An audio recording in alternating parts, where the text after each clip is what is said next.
The Washington Commanders have called Landover home for nearly 3 decades. But that could all change in the next 5 years. CTV's Bryce Parker is in Landover with more.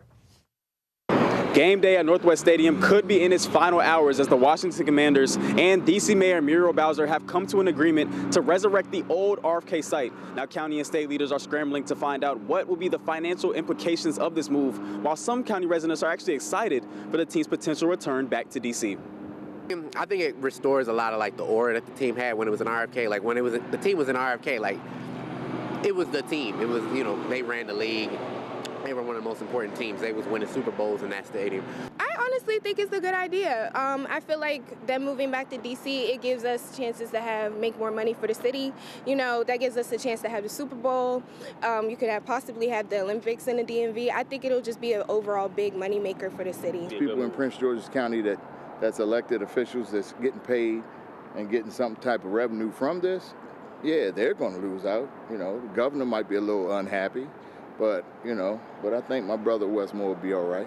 The fans want game day at RFK back, and part of that push stems from the distaste with their current stadium. I'm not a fan of this building. Like, I just don't like FedEx Field. I don't like all the issues. I just don't think it's a very well-constructed building.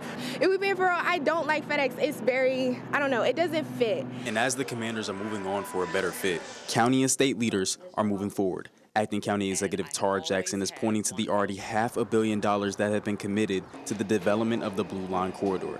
Governor Westmore highlights the Memorandum of Understanding that was signed back in December of 2024, which the Commanders committed to help create a, quote, vibrant mixed-use development once a new stadium is built.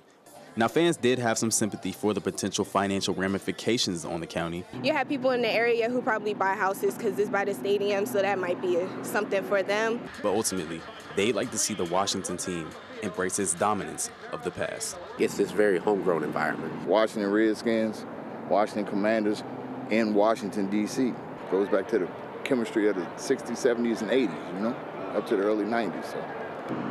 Now, the details of this deal are not quite finished yet. The D.C. City Council has to approve the details of the deal by summer of 2025. Now, if all goes to plan, groundbreaking is scheduled to take place in fall of 2026. In Landover, I'm Bryce Parker, CTV News.